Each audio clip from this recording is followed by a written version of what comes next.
Okay guys, I've been all over this bike. So what we have is a 1950s repaint. And I thought for sure this whole half was original paint. It looks original paint, but it ain't. So that is why these little meters are so fucking important. Right here.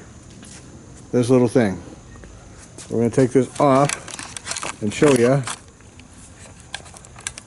And now that I've been over it real close, you can see the drip where they painted it right there. It was painted on the bike.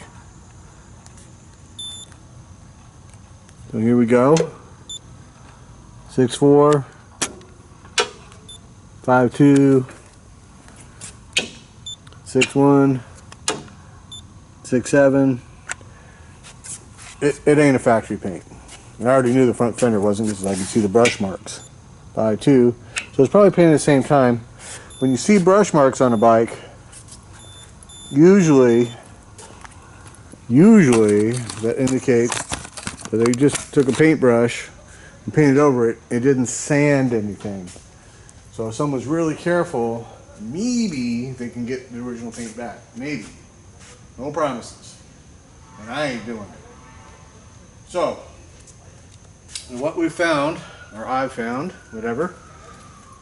Make sure you can see me here as I'm talking to you.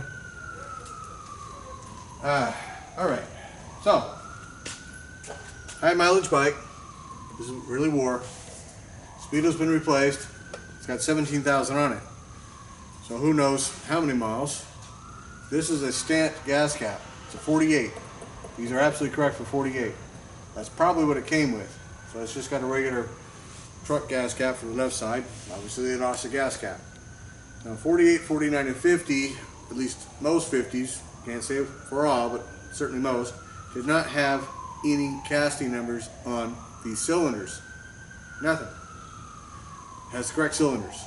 Really hard to find. It has the correct front brake. It has a sweated fork.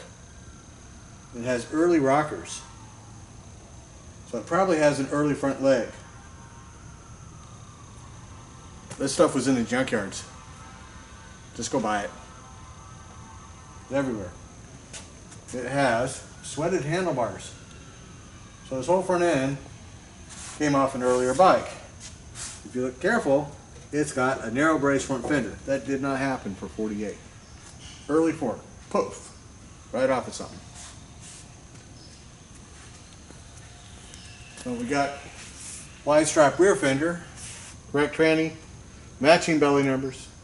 It's got slotted screws, which is perfectly correct for a 48. I've seen slotted and Phillips. The stainless tins. Looks like a stainless air cleaner there.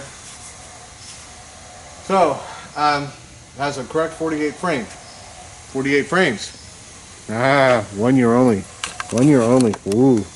1 year only.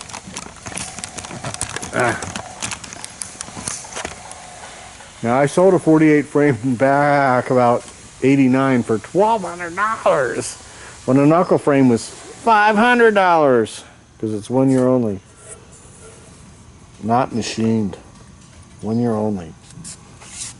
No dents for the horn because the horn's on the front end.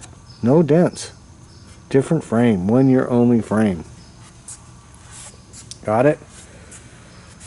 So that's that.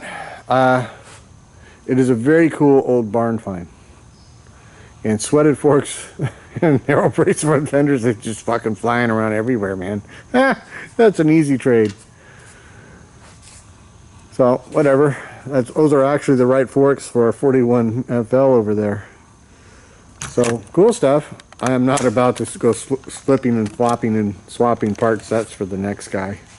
Is what it is. It's a cool old barn find motorcycle. Again, it does kick over. It has compression. It will run. It hasn't been on the road apparently since roughly April of '77. So the oral history I have is that the old lady who's passed now, who would be about 20 years older than me, was written on it by her grandfather as a small child. So we have oral history into the 50s. When it got wrecked, there's no way to know. Is the frame straight? How the fuck should I know? Ain't my problem, buddy. Any of these old bikes, even a high-end pristine one, if you rip it down, put it on a fucking frame table. They bent just driving on the roads because the roads weren't there. They were all potholes, cow trails. You wanted roads, you had to go in the city. And then you had waverly, wobbly roads with bricks. Good roads of today's standards did not happen. Did not happen. We didn't have a freeway. Interstate system was not started until 55 under Eisenhower. Just the way it was. Everything was country, man. Everything was country. So here it is. It is for sale. As of this moment, there's a ton of fucking interest. I had thought I was going to price it at $50. It is not an original paint. So price is $40. As is, where is. Put up or shut up, or you will lose it. It'll go right now. So that's that. That's this video. So that's the discovery of the moment.